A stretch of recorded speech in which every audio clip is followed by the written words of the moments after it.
Okay,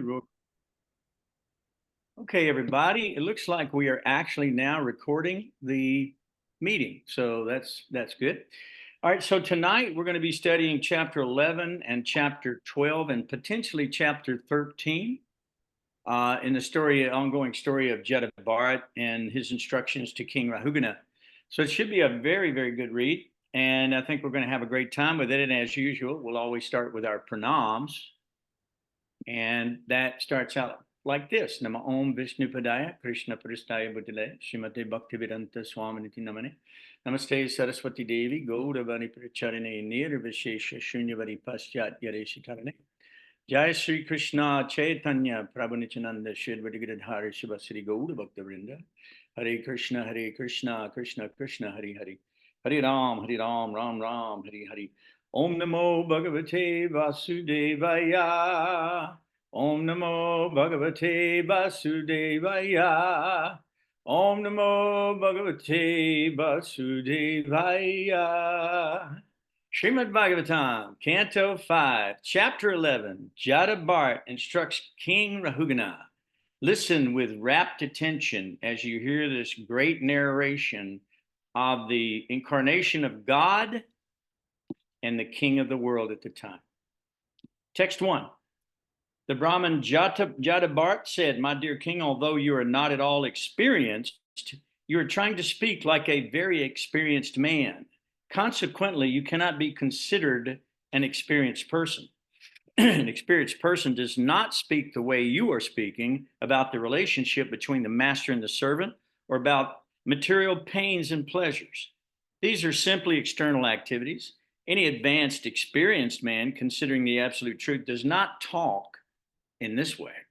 My dear king, talks of the relationship between the master and the servant, the king and the subject, and so forth, are simply talks about material activities.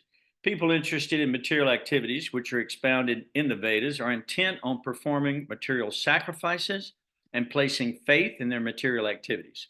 For such people, spiritual advancement is definitely not manifest. A dream becomes automatically known to a person as false and immaterial. And similarly, one eventually realizes that material happiness in this life or in the next, or in this planet or the higher planets, is insignificant. When one realizes this, the Vedas, although an excellent source, are insufficient to bring about the direct knowledge of the truth. As long as the mind of the living entity is contaminated by the three modes of material nature, goodness, passion, and ignorance, his mind is exactly like an independent, uncontrolled elephant. It simply expands its jurisdiction of pious and impious activities by using the senses. The result is that the living entity remains in the material world to enjoy and suffer pleasures and pains due to material activity. Because the mind is absorbed in desires for pious and impious activities, it is naturally subjected to the transformations of lust and anger. In this way, it becomes attracted to material sense enjoyment. In other words, the mind is conducted by the modes of goodness, passion, and ignorance. There are 11 senses and 5 material elements, and out of these 16 items, the mind is the chief. Therefore, the mind brings about birth in different types of bodies, among demigods, human beings, animals, and birds. When the mind is situated in a higher or lower position, accepts a higher or lower material body. The materialistic mind covering the living entity's soul carries it to different species of life. This is called continual material existence. Due to the mind, the living entity suffers or enjoys material distress and happiness. Being thus illusioned, the mind further creates pious and impious activities in their karma, and thus the soul becomes conditioned. The mind makes the living entity within this material world wander through different species of life, and thus the living entity experiences mundane affairs in different forms as a human being, a demigod, a fat person, a skinny person, and so forth. Learned scholars say that the bodily appearance, bondage, and liberation are caused by the mind. When the living entity's mind becomes absorbed in the sense gratification of the material world, it brings about his conditioned life and suffering within the material situation. However, when the mind becomes unattached to material enjoyment, it becomes the cause of liberation. When the flame in a lamp burns the wick improperly, the lamp is blackened. But when the lamp is filled with ghee and is burning properly, there is bright illumination. Similarly, when the mind is absorbed in material sense gratification, it causes suffering. And when detached from material sense gratification, it brings about the original brightness of Krishna consciousness. So does anybody want to pick up there? We'll read a few. Maybe everybody read about 10 each, and we'll pass it around a little bit. Is that okay? If I can go. Yep, please. Thank you. There are 5 working senses and 5 knowledgeable acquiring senses. There is also the false ego. In this way, there are 11 items for the mind's functions. O hero, the objects of the senses, such as sound and touch, the organic activities, such as evacuation, and in different types of bodies, society, friendship, and personality are considered by learned scholars the fields of activity for the functions of the mind. Sound, touch, form, taste, and smell are the objects of the 5 knowledgeable acquiring senses. Speech, touch, movement, evacuation, and sexual intercourse are the objects of the working senses. Besides this, there is another conception by which one thinks, this is my body, this is my society, this is my family, this is my nation, and so forth. The 11th function of the mind is called the false ego. According to some philosophers, this is the 12th function, and its field of activities is the body. The physical elements, nature, the material cause, culture, destiny, and the time element are all material causes. Agitated by these material causes, the 11 functions transform into hundreds of functions, and then into thousands, and then into millions. But all these transformations do not take place automatically by the mutual combination. Rather, they are under the direction of the Supreme Personality of Godhead. I'd like to talk about that maybe later on in discussions. That's an interesting verse. Okay. Which verse is that again? 11. Okay, we'll read 11 again. All right, go ahead. Keep going. The individual soul, bereft of Krishna consciousness, has many ideas and activities created in the mind by the external energy. They have been existing from time immemorial. Sometimes they are manifest in a waking state and in a dream state. But during deep sleep, unconsciousness, or trance, they disappear. A person who's liberated in this life, Jivan Mukta, can see all these things vividly. There are 2 kinds of, forgive me, Setranjana. The living entity, as explained above, the Supreme Personality of Godhead, was explained as follows. He is all-pervading cause of creation. He is full of himself. He is not dependent on others. He is perceived by hearing and direct perception. He is a self-indulgent and does not experience birth, death, old age, or disease. He is a controller of all demigods, beginning with Lord Brahma. He is called Narayana. He is a shelter of living entities after the annihilation of this material world. He is full of all opulences. He is a resting place of everything material. He is therefore known as Vasudeva, Supreme Personality of Godhead.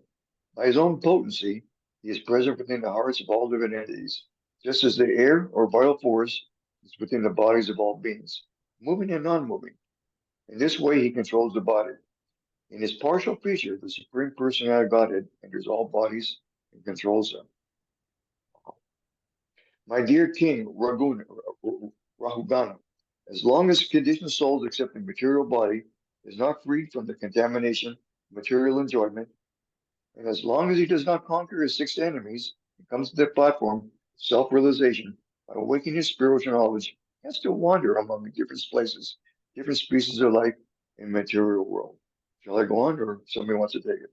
We'll let Rangavati grab a piece of this if you want. And then the chapter is very short. No, wait a minute. Just please read to the end. We only got 2 more to go. Okay. The soul's designation, the mind, is the cause of all tribulations in the material world.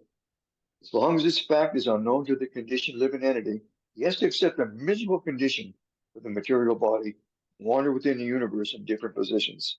Because the mind is affected by disease, lamentation, illusion, attachment, greed, and enmity.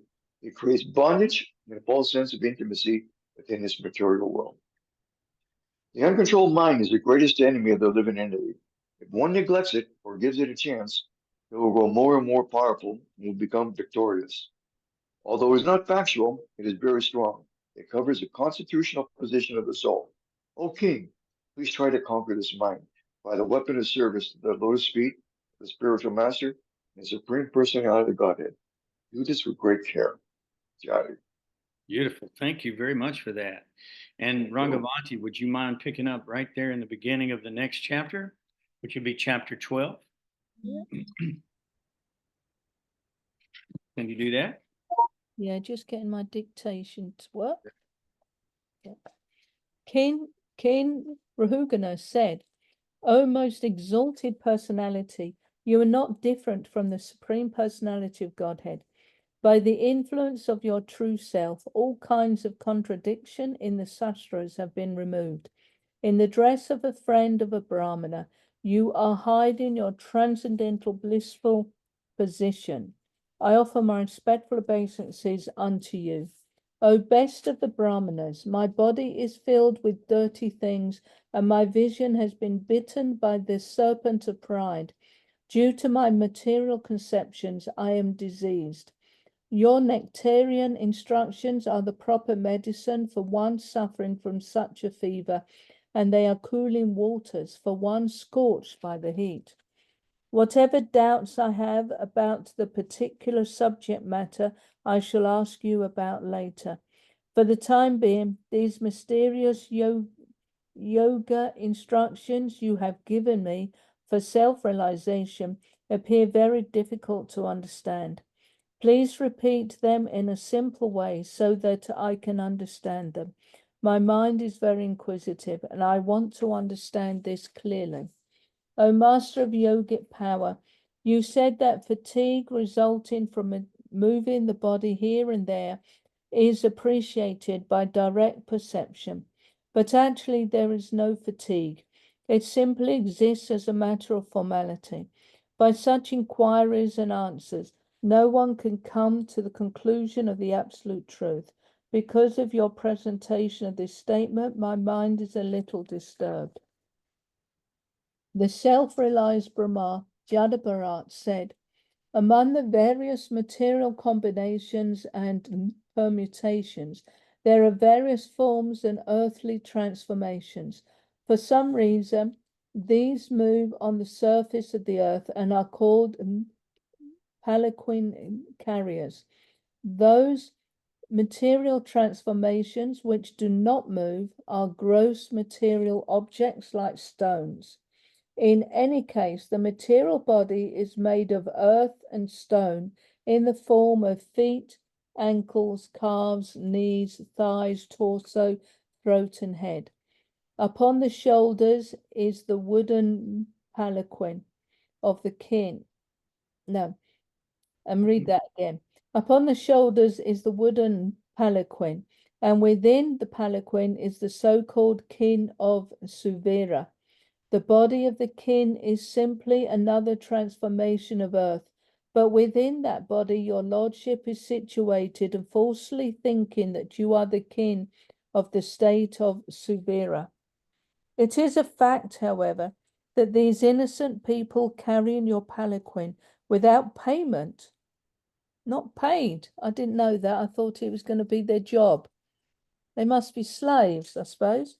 Without payment, are certainly suffering due to this injustice. Their condition is very lamentable because you have forcibly engaged them in carrying your palanquin. This proves that you are cruel and unkind. Yet, due to false prestige, you are thinking that you are protecting the citizens. This is ludicrous. You were such a fool that you could not have been adored as a great man in an assembly of persons advanced in knowledge. All of us on the surface of the globe are living entities in different forms. Some of us are moving and some are not moving. All of us come into existence remain for some time and are annihilated when the body is again mingled with the earth. We are all simply different transformations of the earth. Different bodies and capacities are simply transformations of the earth that exist in name only. For everything grows out of the earth, and when everything is annihilated, it again mingles with the earth. In other words, we are but dust, and we shall but be dust. Everyone can consider this point. One may say that varieties arise from the planet Earth itself. However, although the universe may temporarily appear to be the truth, it ultimately has no real existence. The Earth was originally created by a combination of atomic particles, but these particles are impermanent. Actually, the atom is not the cause of the universe, although some philosophers think so. It is not a fact that the varieties found in this material world simply result from the atomic juxtaposition or combination. Since the universe has no real ultimate existence, the things within it, shortness, differences, grossness, skinniness, smallness, bigness, result, cause, living symptoms, and materials are all imagined. They are all parts made of the same substance, earth, but they are named differently. The differences are characterized by the substance, nature, predisposition, time, and activity. You should know that all these are simply mechanical manifestations created by material nature. Okay. Someone want to take over? Yeah. How about Mr. Bob? Mr. Bob available? You want to read? I'll give it a try. It's going to give it a try. There's no big words in there. Number 11. 11. What then is the ultimate truth? The answer is that non-dual knowledge is the ultimate truth. It is devoid of contamination of material qualities. It gives us liberation. It is one without a second, all-pervading and beyond imagination. The first realization of that knowledge is Brahman. Then Paramatma, the supersoul, is realized by the yogis who try to see him without grievance. This is the second stage of realization. Finally, full realization of the same supreme knowledge is realized in the Supreme Person. All learned scholars describe the Supreme Person as Vasudeva, the cause of Brahman, Paramatma, and others. My dear King Rahugana. Unless one has the opportunity to smear his entire body with the dust of the lotus feet of great devotees, one cannot realize the absolute truth. One cannot realize the absolute truth simply by observing celibacy, brahmacharya, strictly following the rules and regulations of householder life, leaving home as a vanaprastha, accepting sannyas, or undergoing severe penances in winter by keeping oneself submerged in water, or surrounding oneself in summer by fire and the scorching heat of the sun. There are many other processes to understand the absolute truth, but the absolute truth is only revealed to one who has attained the mercy of a great devotee. Who are the pure devotees mentioned here? In an assembly of pure devotees, there is no question of discussing material subjects, like politics and sociology. In the assembly of pure devotees, there is discussion only of the qualities, forms, and pastimes of the Supreme Personality of Godhead. He is praised and worshipped with full attention.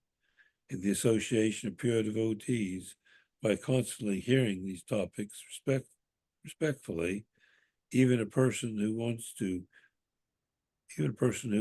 merge into the existence of the absolute truth, abandons this idea and gradually becomes attached to the service of Vasudeva.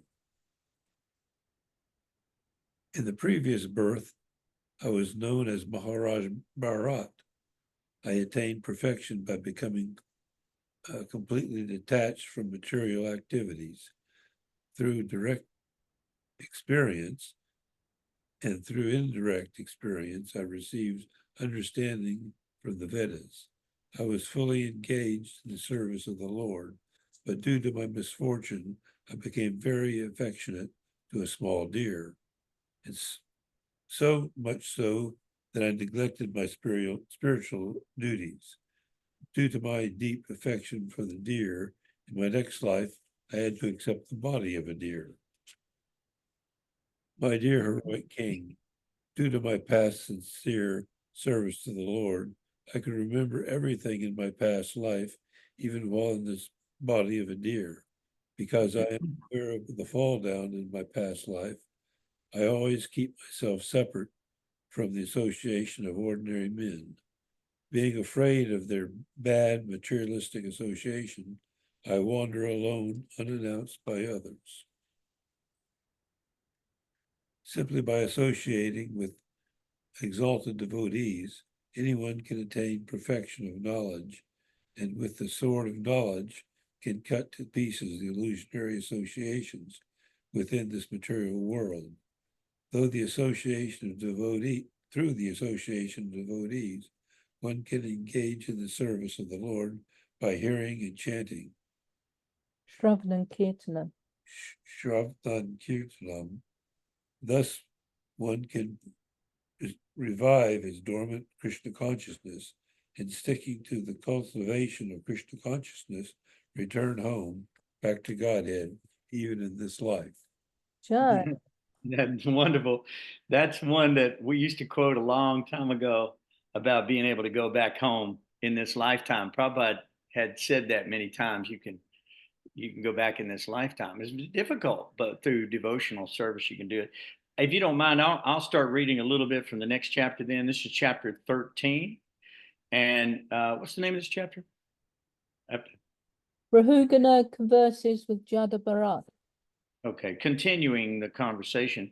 So text 1, Jada Bharat, whom had fully realized Brahman, continued, my dear King Rahugana, the living entity wanders on the path of the material world, which is very difficult for him to traverse, and he accepts repeated birth and death. Being captivated by the material world under the influence of the three modes of material nature, Sattva Guna, Raja Guna, and Tamoguna, the living entity can see only the three fruits of activities under the spell of material nature. These fruits are auspicious, inauspicious, and mixed. He thus becomes attached to religion, economic development, sense gratification, and the monistic theory of liberation, merging with the supreme. He works very hard day and night, exactly like a merchant who enters a forest to acquire some articles to sell later for profit. However, he cannot really achieve happiness within this material world. O King Rahugana, in the forest of the material existence, there are 6 very powerful plunderers. When the conditioned soul enters the forest to acquire some material gain, the 6 plunderers misguide him. Thus, the conditioned merchant does not know how to spend his money, and it is taken away by these plunderers, like tigers, jackals, and other ferocious animals in the forest that are ready to take away a lamb from the custody of its protector. The wife and the children enter the heart of the merchant and plunder him in so many ways. In this forest, there are dense bowers composed of thickets of bushes, grass, and creepers. In these bowers, the conditioned soul is always disturbed by cruelly biting mosquitoes, envious people. Sometimes he sees an imaginary palace in the forest, and sometimes he is bewildered by seeing a fleeting fiend or ghost, which appears like a meteor in the sky. My dear king, the merchant on the forest path of the material world is intelligence victimized by home, wealth, relatives, and so forth, runs from one place to another in search of success. Sometimes his eyes are covered by the dust of a whirlwind. That is to say, in his lust, he is captivated by the beauty of his wife, especially during her menstrual period. Thus, his eyes are blinded, and he cannot see where to go or what he is doing. Wandering in the forest of the material world, the conditioned soul sometimes hears an invisible cricket making harsh sounds, and his ears become very much aggrieved.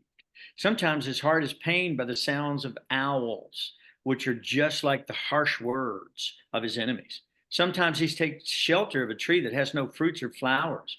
He approaches such a tree due to his strong appetite, and thus he suffers. He would like to acquire water, but he is simply illusioned by a mirage, and he also runs after it. Sometimes the conditioned soul jumps into a shallow river, or being short of food grains, he goes to beg food from people who are not at all charitable. Sometimes he suffers from burning heat of household life, which is like a forest fire. And sometimes he becomes sad to have his wealth, which is dear as his life, plundered by kings in the name of heavy income taxes. Sometimes being defeated or plundered by a superior, powerful agent, living until he loses all his possessions. He then becomes very morose and lamenting their loss or lamenting his loss. He sometimes becomes unconscious. Sometimes he imagines a great palatial city in which desires to live happily with his family members and riches. He thinks himself fully satisfied, and this is possible, but such so-called happiness continues only for a brief moment. Sometimes the merchant in the forest wants to climb the hills and the mountains, but due to his insufficient footwear, his feet are pricked by small stone fragments and by thorns on the mountain. Being pricked by them, he becomes very grieved. Sometimes a person who is very attached to his family becomes overwhelmed with hunger, and thus, due to his material condition, he becomes furious with his family members. The conditioned soul in the material forest is sometimes swallowed by a python or crushed. At such times, he is left lying in the forest like a dead person, devoid of consciousness and knowledge. Sometimes other poisonous snakes bite him. Being blind to his consciousness, he falls down into a dark well of hellish life with no hope of being rescued. Sometimes, in order to have a little insignificant sex enjoyment, one searches after debauched women. In this attempt, one is insulted and chastised by the women's kinsmen. This is like going to take honey from a beehive and being attacked by the bees. Sometimes, after spending lots of money, one may acquire another woman for some extra sense enjoyment. Unfortunately, the object of sense enjoyment, the woman, is taken away or kidnapped by another debauchee. Sometimes the living entity is busy counteracting the natural disturbances of freezing cold, scorching heat, strong wind, excessive rainfall, and so forth. When he is unable to do so, he becomes very unhappy. Sometimes he is cheated in business transactions, one after the other.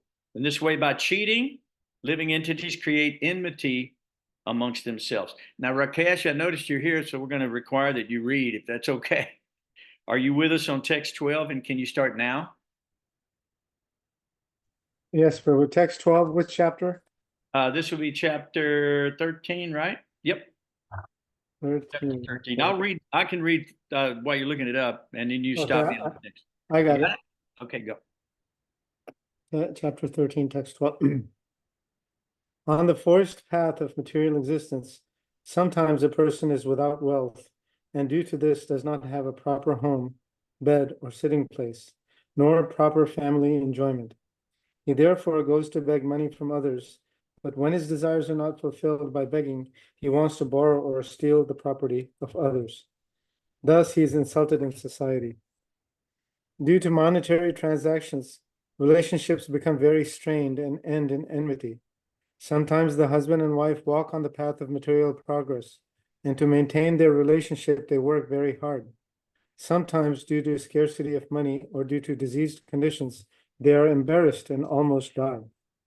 My dear king, on the forced path of material life, first a person is bereft of his father and mother, and after their death, he becomes attached to his newly born children.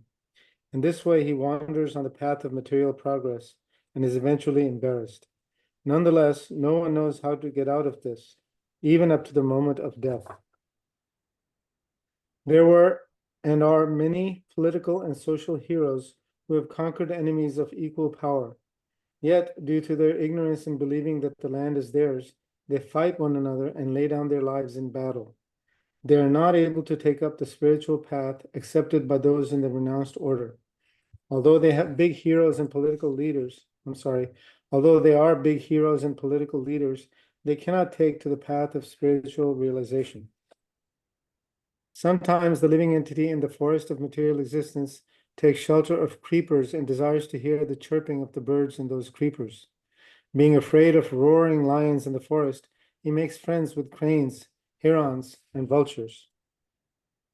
Being cheated by them, the living entity in the forest of the material world tries to give up the association of these so-called yogis, swamis, and incarnations, and come to the association of real devotees.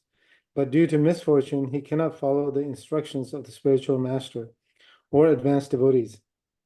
Therefore, he gives up their company and again returns to the association of monkeys who are simply interested in sense gratification and women.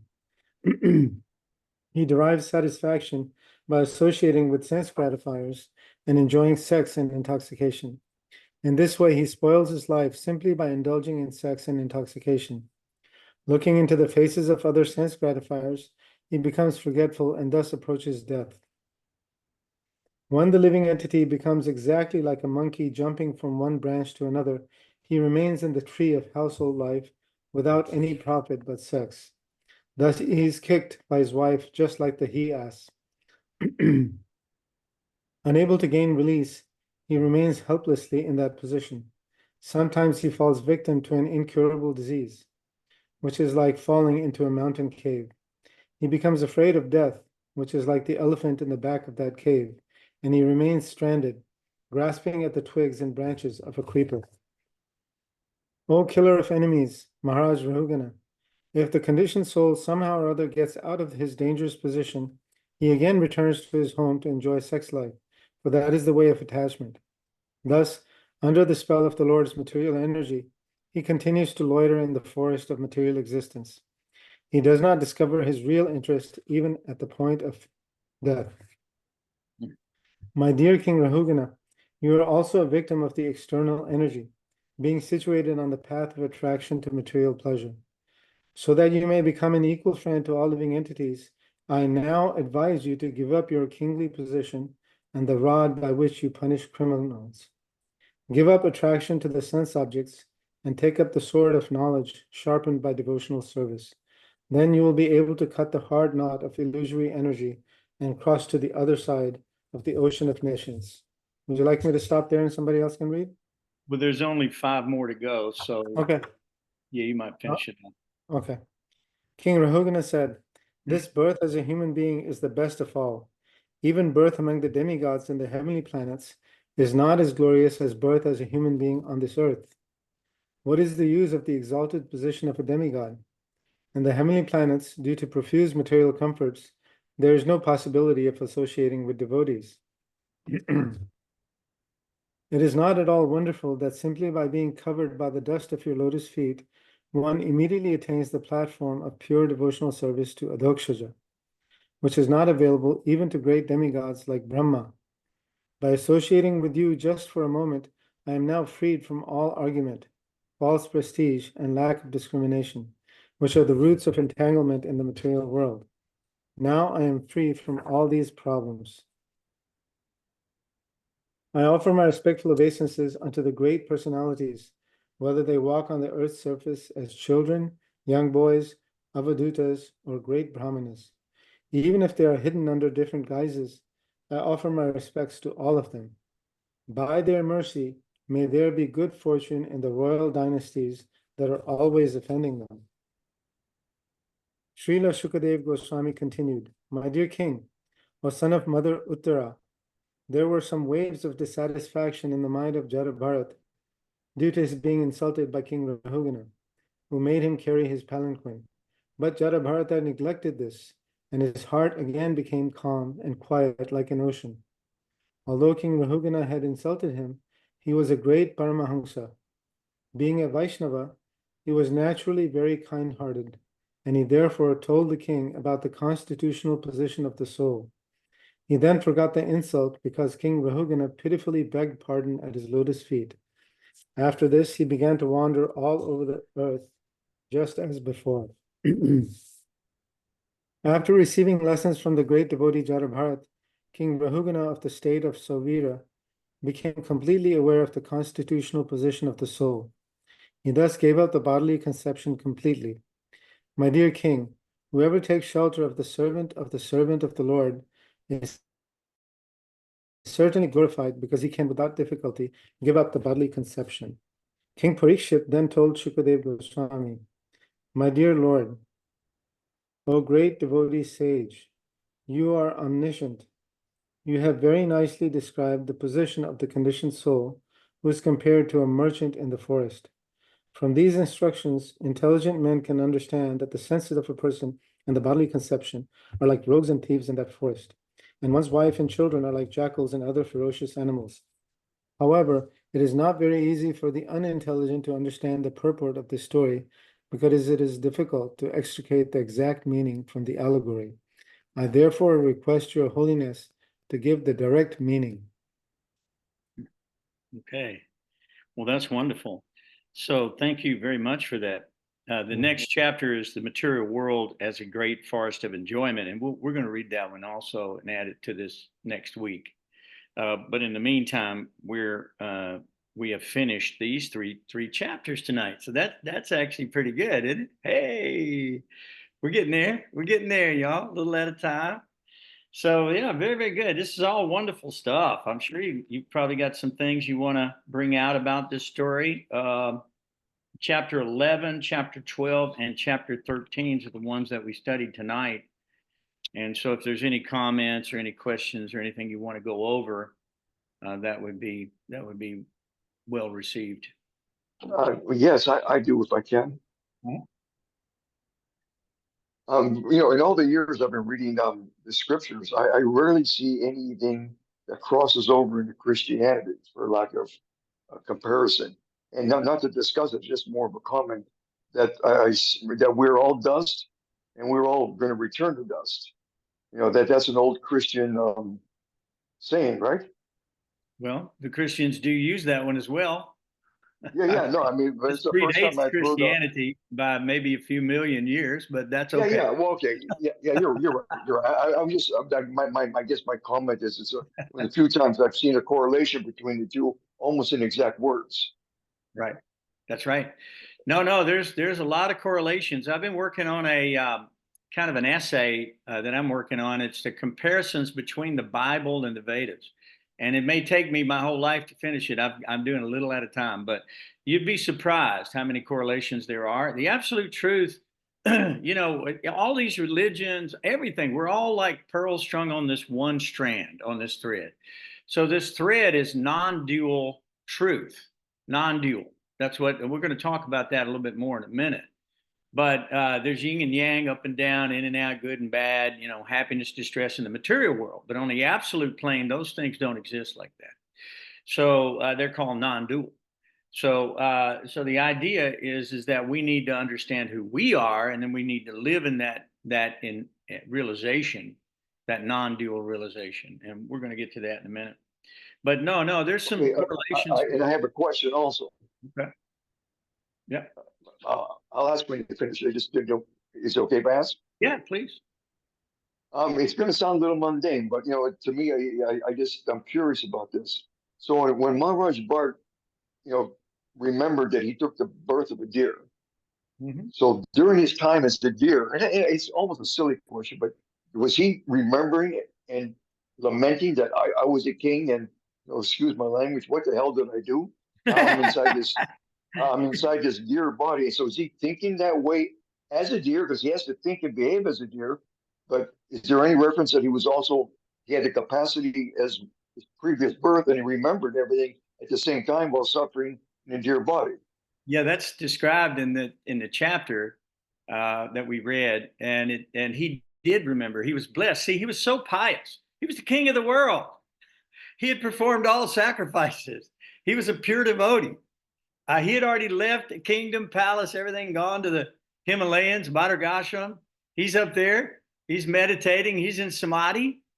He's ready to leave his body, go back home, back to the spiritual world. And this incident took place with this tiger roaring and scaring this pregnant deer. She dropped miscarriage there, and the deer died. And he had to, or it felt like he had to take care of the deer, became very attached to it, and actually superimposed the deer in the place of Krishna.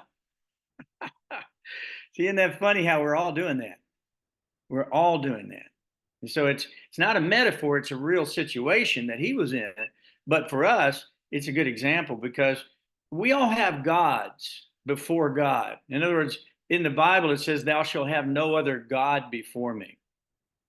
So in the Vedas, Krishna says I'm forgetting which chapter it is now, but he talks about those who actually worship the demigods and don't acknowledge him as their source of their power are actually atheists. I'll think about that a minute. So you have to know that the demigods are not supreme, that they're actually being empowered by the Lord. And they're limited to the scope of life they have in the material world, and they experience death, just like everybody who comes here does. So you have to understand that these are real situations, and we're going to have to learn to cope. So any other question about that? You got one? What you got? What you got, Rakesh? Okay, I was going to say, sometimes in order to get rid of our attachments to our temporary situations, sometimes in the Shastras, the descriptions are considered what a newcomer might consider to be quite heavy about family attachments, etc. And that might disturb some people's sentiments. So how do we, and even though it's meant to detach us from temporary material situations, how do we understand? Because we know that a devotee is very, very compassionate and very affectionate towards all living entities. But sometimes these descriptions are given that, considering relatives as attachments that we have to be aware of. Okay. Well, first of all, you have to discern the difference between a non-devotee and a devotee. Okay, so non-devotees, what they're talking about here are non-devotees. They're not talking about devotees. Devotees' families are like nectar. I mean, you should have 1 million children if you can produce pure devotees, because you can change the world. And you can become attached to the devotees. It's not a problem. Because by being attached to the devotees, you become attached to Krishna. So, devotees are named after their service. I mean, all of us are named after our service. We're not about us, we're about our service to God. So even the name of a devotee, like a child, like you might have in your family, they're named after Krishna. So when you call that baby, if you're attached to that baby at the time of death, you're going back home, back to Godhead. Just like Ajamil did, right? Right? Is that, you know what I'm saying? So the point is you gotta call on the name of God at the time of death. You got to remember God at the time of death. And everything in the material world is a distraction from doing that if it's being used selfishly for the purpose of sense gratification. Here in these chapters, it's described that the senses are like rogues and thieves, and they plunder the life of a person, because they're always demanding feed, give me sex, give me that. And they're running all day and night, wearing the body out, just trying to get more and more and more sense gratification, stimulation. And finally, they become numb. And once they're numb, they're just completely then depressed, and they become frustrated and angry. So lust leads to anger. And anger is what is prevalent in our world, because our world today, the politicians have done their best to give society the sense gratification it's asking for. That's how they get reelected.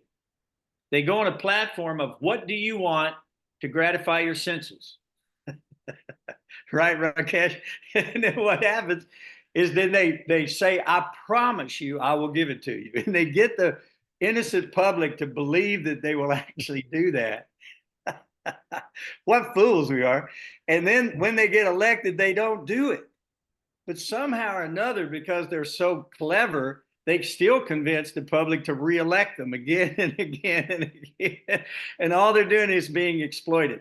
So this is very similar to family members who are non-devotees. Okay, so a non-devotee is a person who is selfish, me, mine, ours. I mean, not ours. It's just me and mine. And we've seen that in some family members that they do exploit their parents dramatically. As a matter of fact, on chapter 13, you know, I've lived a long time. I've been married. I've had children. I've had a lot of businesses. I've seen this life in all of its glory and all of its terrible, horrible aspects that we look at, death and destruction and things that we have to face, in our lives. And I can tell you that all of the things that were listed in chapter 13, which I think started on like chapter 20 and went all the way through, text 20 and went all the way through, are just factual. Unless you're dealing with devotees, all you're really dealing with are exploitive people. And it doesn't matter if they're your family, it doesn't matter who they are. So the idea here is, Rakesh, just to answer your question, this is not about devotees. Devotees are a different class of people. Now, there are a lot of people who are religionists who perform religious activities for sense gratification. And that is part of this materialistic activity that we're talking about. Okay? So they may be in some religion or whatever it is, but they worship God for money, power, prestige, fame, adoration, distinction. Gimme, gimme, gimme. Most people go to church going, gimme, gimme some bread, Lord. So it's funny stuff when you look at it, but it's deadly. It's poisonous. It's poison. The most beautiful thing, like your own child, the one you love the most of anything, this is your precious baby. You want to hold your baby, part of you, you think, right? Expansion of you. It's kind of like your Shaktivesh avatar or something. That's what we think, right? He's going to be keeping the world mindful of my greatness. And he's going to take my story to the masses later and this and that. It's all nonsense. Okay. We don't need that. We don't want to become attached like that in the material world. But that most precious thing is just like your mind. And in the Bhagavad Gita, Krishna says the mind can be the greatest friend or the greatest enemy. It can be the one that destroys you or delivers you. The mind can destroy you or deliver you. So just like that baby, if you're attached to that baby as me, mine, this is my expansion. Look at how wonderful I am. Look at how beautiful my child is. My child is more beautiful than your child. We see that, right? Everybody's thinking like that. My child's more intelligent. My child's going to be smarter. There's going to be this and that and this and that. And they're all looking at material things as if that's going to bring them pleasure. Children, wives, money, power, palaces, none of that's going to work out for you. Sorry. Not going to work out. And when the kings got to the point where they had a son who would take over and rule the world in the proper way, they would leave for the forest. They had no further business in the material world. They had done their job. They were finished. They were ready to abandon it all. And they had everything in abundance. But we get attached to almost nothingness.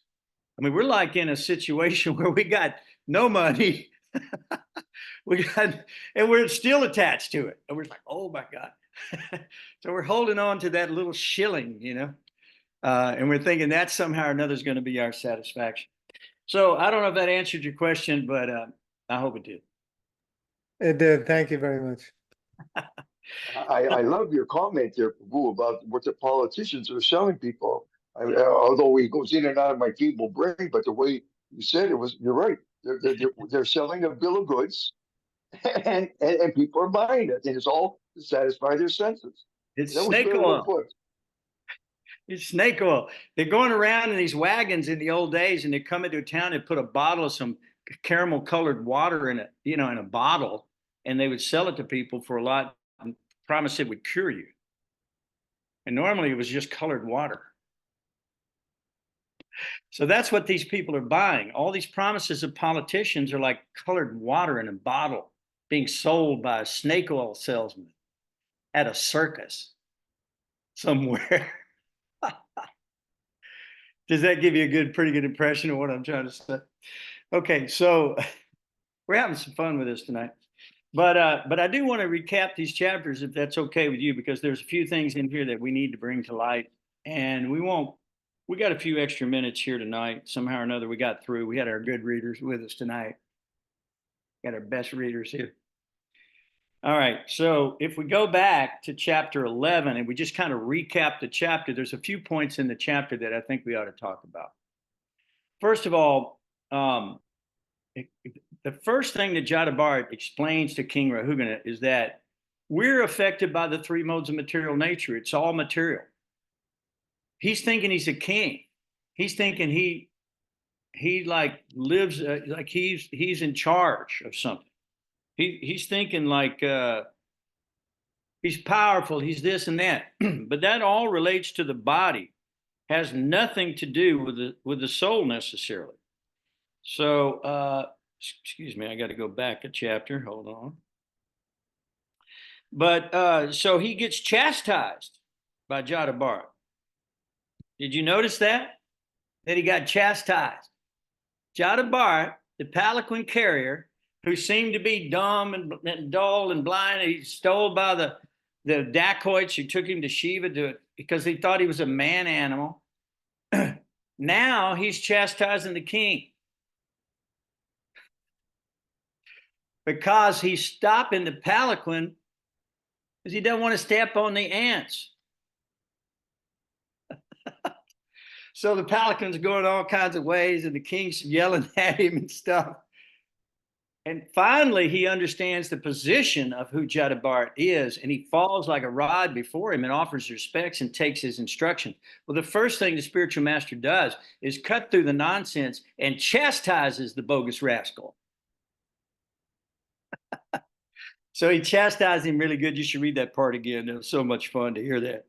Because he told him, people like you would never be accepted in an assembly of learned men. I think that's a nice way to do it. I might have said something a little bit more offensive, but so he straightens him out, right? So I love that. I just wanted to let you know that that was part of what it was that we needed to remember.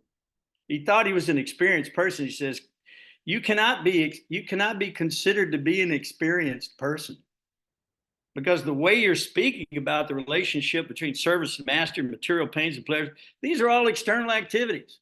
You're a material man. You don't know anything. Let me straighten you out.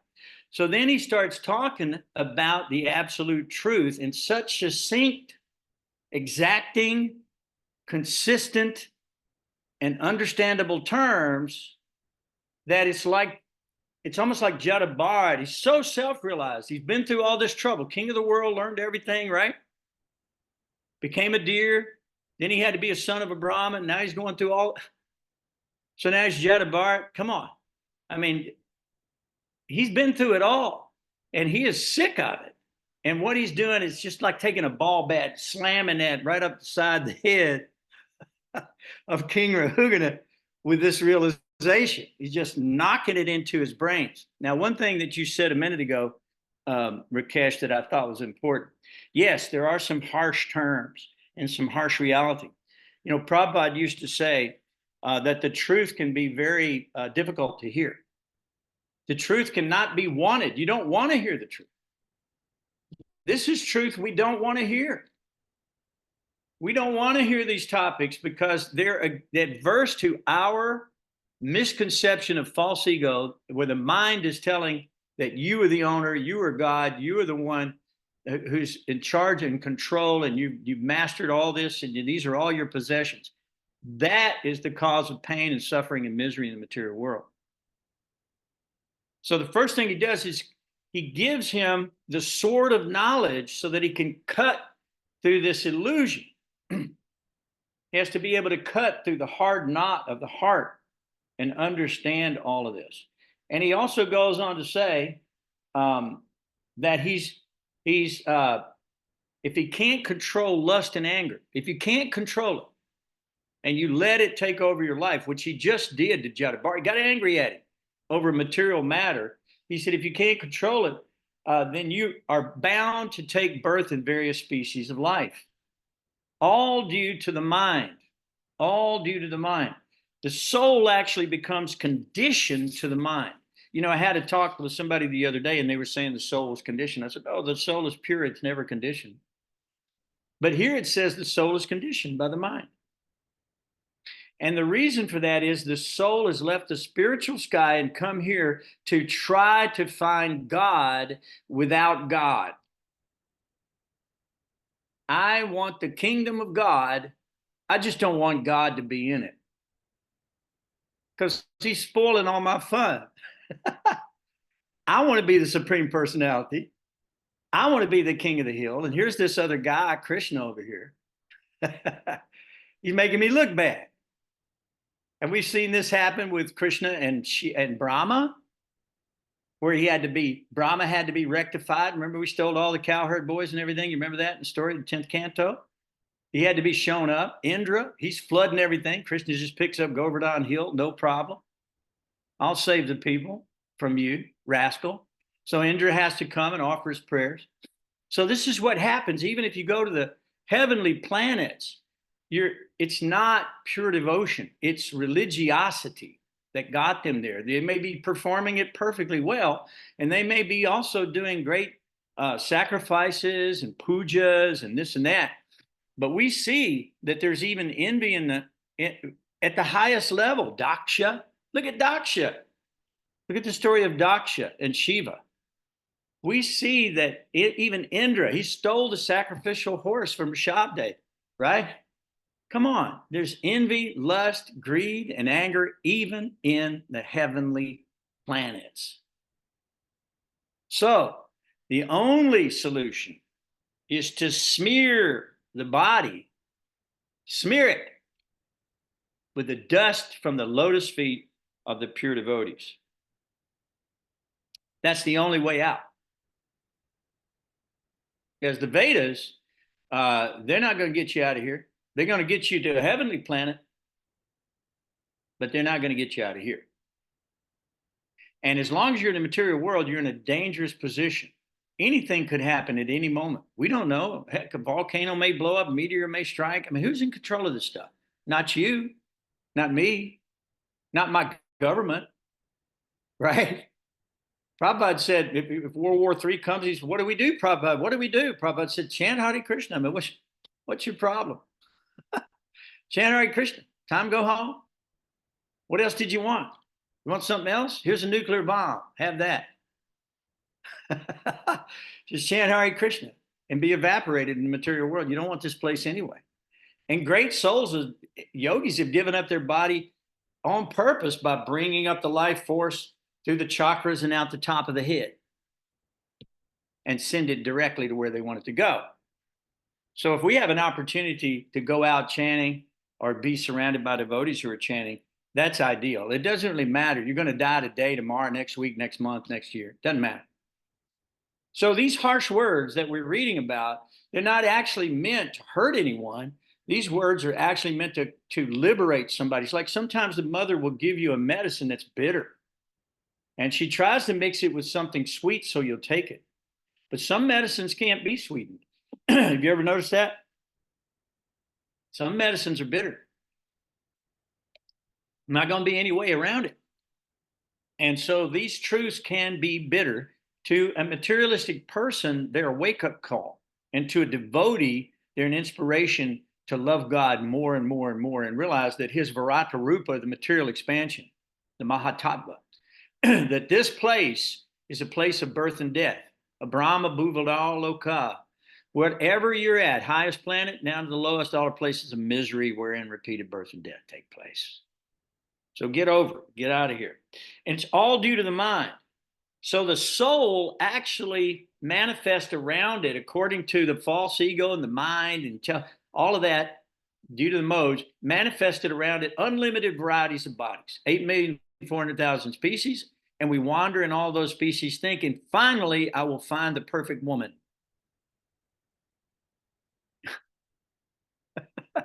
Or finally, I'll have the perfect son. Or finally, I'll have the riches I deserve. Or finally, I'll be beautiful. Or maybe I'll have a long life. What? The gravestones show that people had a long life, but they're still 6 feet under. You can't get it here, people. It's not going to happen. This is not your place. You are a fish out of water, and you're flopping around, and you look like you're breathing, and you do breathe, but just for a few moments, because you're in the wrong environment. And then you're just a dead fish flapping there. You no more flapping, you just lay there. That's the end of this situation. It's never going to get any better. So I'm going to quickly cover the rest of these. I got so much stuff I'd like to talk to you about, but I'm not going to do all that. I'm just going to give you a few things. So these activities have been created by the mind since time immemorial. And so you can't trust the mind. The mind is a thief. The mind is a plunderer. The mind is your greatest enemy. And right now, anything you think of that is not related to Krishna is the cause of your next death and birth. Sorry, it's just a fact. It's the way Krishna set it up. So bondage or liberation can be caused by the mind. So Krishna says in the Bhagavad Gita that, well, this is not the verse I wanted to give you. It's over here. Here it is. So yato nischalati manaschanchalamashritam tatastato niyam yaitad atmanya eva vashamnayit. From whatever the mind wanders, due to its flickering and unsteady nature, one must certainly withdraw it and bring it back under the control of the self. If we don't do that, then the mind will control us and we will become the slave of the mind. And it will grow more and more powerful and it will become victorious.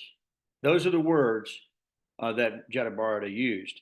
And like an elephant in a garden, it will destroy all your beautiful vegetables and your flowers, and your life will be ruined. So that's why we perform tapasya. Tapasya, austerity, and charity should never be given up according to Krishna, because those things are purifying even for the great souls. So we continue to do that as long as we're embodied, and we become Jivan Mukta. Jivan Mukta. Jivan Mukta is one who can see clearly all these things, not affected by the illusion of the material world, sees the modes of material nature, see how they're interacting, see people suffering and enjoying in the material world, and not interested. Not interested. So that's the idea behind that. So I wanted to share that. And then in chapter 12, this body, and Krishna is very careful to describe all this in the, earth, water, fire, air, ether. These are my separated elements and all this stuff in the Bhagavad Gita. Krishna discusses all that. But here, Jada Bharata says that the body is a transformation of earth only. So the body is just we are all dust. And there's so many songs and like, Jai Krishna was saying in the Bible, which is an ancient book, talks about to dust we come, to dust we shall go again, dust to dust, ashes to ashes, like that. So we are nothing but the dust of the earth, and we shall become dust again.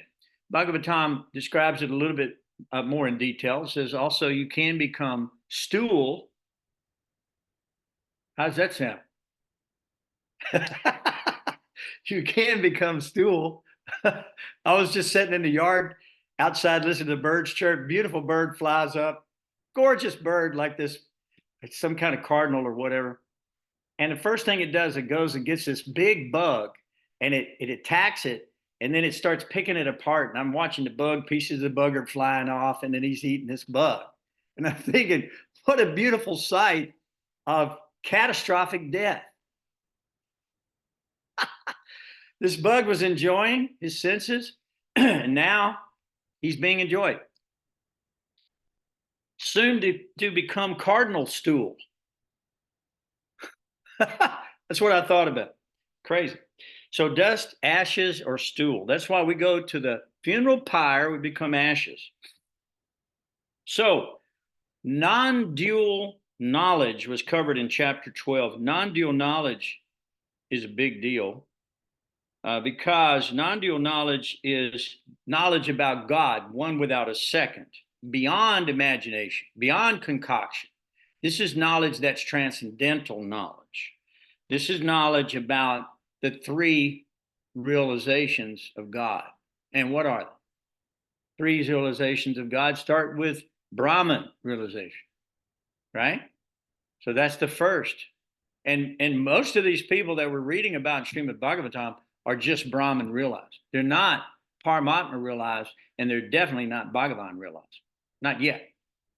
And many of them are on that progressive path to do that. And these are great souls. You can read about them, and they're all like, because during this period of time, that everybody was going through the Ashtanga yoga system, and that leads to Brahman realization.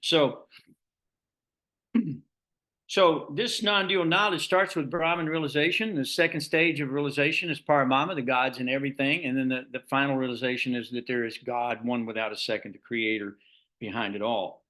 So no one can know the absolute truth unless they smear their whole body with the dust of the great devotees and the pure devotees. And in this verse, I'm trying to think of which verse it was. It talks about that it doesn't matter, brahmacharya, all these different things that you can do, standing in water, building fires around you in the summer, performing all these great tapashas, these sacrifices, all this stuff. It says you still can't be God realized, even with all that activity. The only way is he reveals himself to those who have attained to the dust of the lotus feet of the pure devotees. So that's powerful. And there's some text here I'd like to read, but I don't know if we're going to take the time. It's already 12 after. I might not do all this. I got so much stuff here for you. But there's a couple more things. Prabhupada used this terminology one time. He said, everything is but a list of names.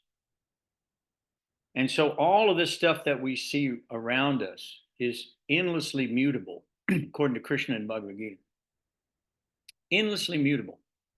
And so that what you see today will be something tomorrow. It'll be transformed into some other creature. The dust itself, things are manifested out of the dust and then become dust again.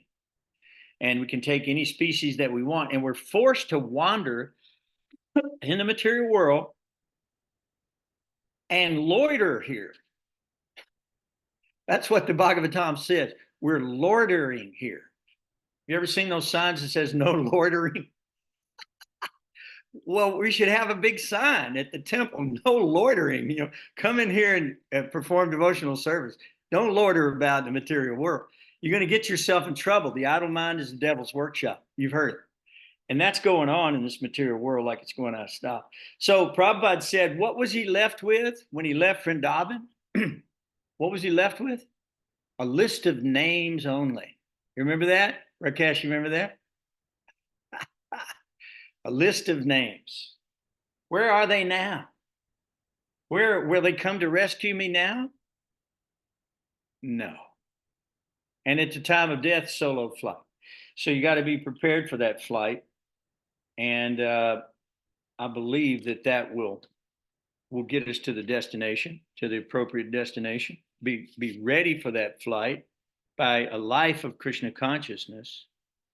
And in chapter 3, text 34 in the Bhagavad Gita, Krishna says that attraction and repulsion for the sense objects are felt by all embodied beings. Doesn't matter who you are.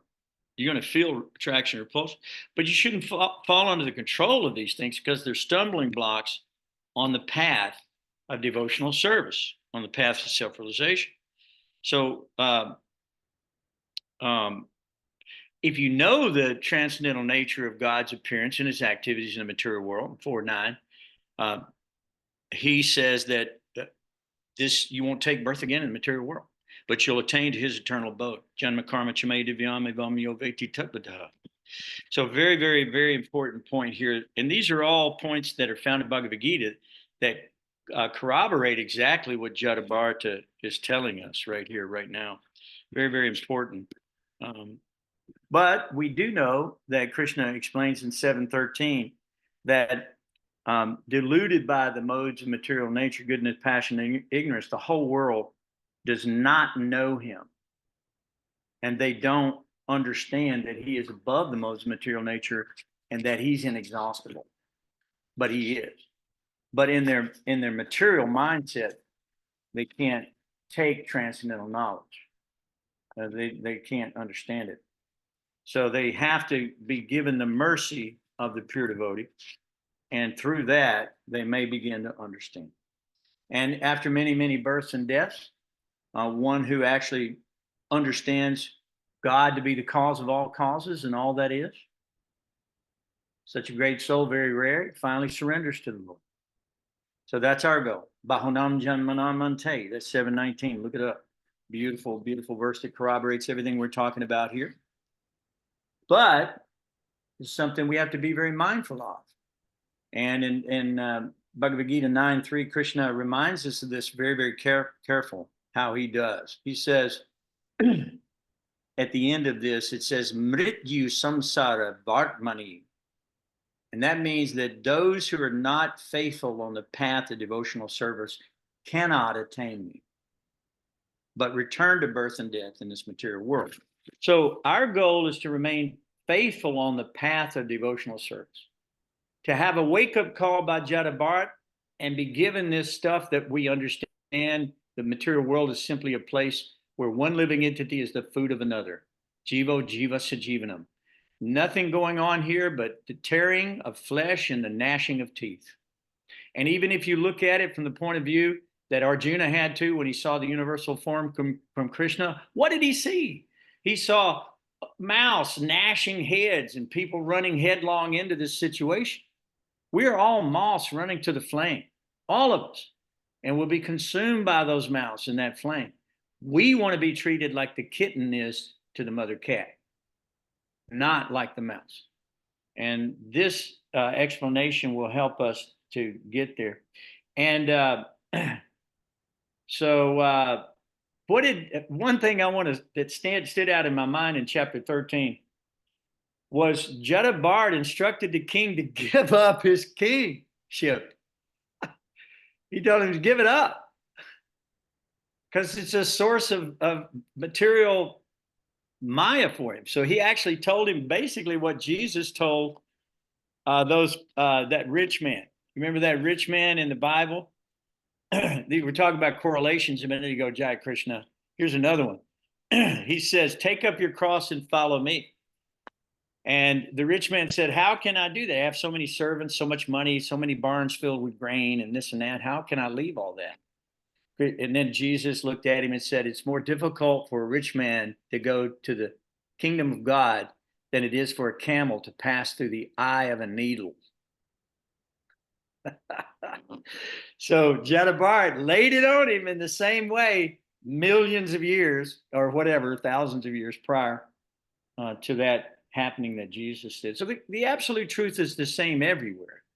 But what we do is we have a tendency to pervert it, change it to fit what we want, and we turn it into a materialistic philosophy that somehow or another rationalizes our bad behavior. Okay. I hate to say that. But everybody's looking for forgiveness, right? I mean, we all are.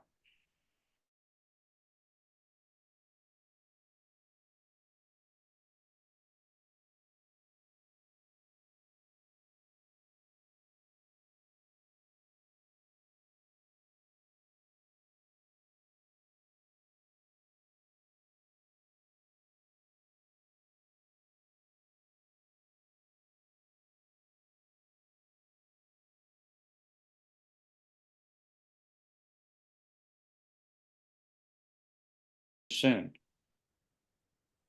So, all right. I mean, I've got a lot more here, but I think, guys, I think we got the 19. So we got the 3 chapters done, and I'll put the rest of these notes in the book form. And one of these days, hopefully, you can read it, about the story of Bharat Maharaj, with all this commentary by Srila Prabhupada and the great sages in the Bhagavatam, and Gayatri Dasa, humble servant, who's trying to do any little carrying. I'm like the sparrow who's trying to empty the ocean, right? Just one little thimble at a time. So, we're just trying to disseminate the information the best that we can and put it in as much palatable form as we can figure out how to do it and get it to as many people as we can. Because it's like if you were a doctor and somebody said, is there a doctor in the house? We have a person on the floor over here choking to death and they need a doctor. I mean, would you go? Would you go help? Of course you'd go help. And so the idea is that we want to go help. We've been blessed to get some information, and all we want to do is give it all back. So thank you for being here tonight and hearing the information. And we'll be here next week. We're going to do the Forest of Material Enjoyment. That's going to be fun. I think we'll just stick to that one chapter next week, and we'll finish that up. And then this will be we'll go on to the next canto or whatever the next story is, and we'll keep you posted. Okay. Any other questions or comments that you guys have right now? Now, my only comment is you're right. The 13th chapter is just a very interesting and important chapter. It was very nice tonight. Oh, it's going to be fun, man. I wouldn't miss it. I think there should be like, I don't know, 8 billion people here to hear it personally. Like everybody in the material world should be here. They should be going, oh, we're here in the Forest of Material Enjoyment. You hear me? Definitely got to be there. But no, they'll be down either at the restaurant, gratifying the senses, or they'll be behind closed doors, secluded place, or whatever it is they'll be doing. I don't think they'll show up, guys. I'm sorry. Rangavati's a great promoter. Maybe she can bring all 8 billion. I don't know. We're going to give her a shot. All right, guys, y'all are a blessing to me. Thanks so much. I'm so excited about Jada Bhart's story. I'm so excited about this whole Bhagavatam series that we're doing. I'm so excited to be here with you, great stalwart devotees of the Lord. Thank you for your association. Thank you for being so kind to me. Please, if you don't mind, pray for me and ask for blessings, because I need as many as I can get about right now, all right?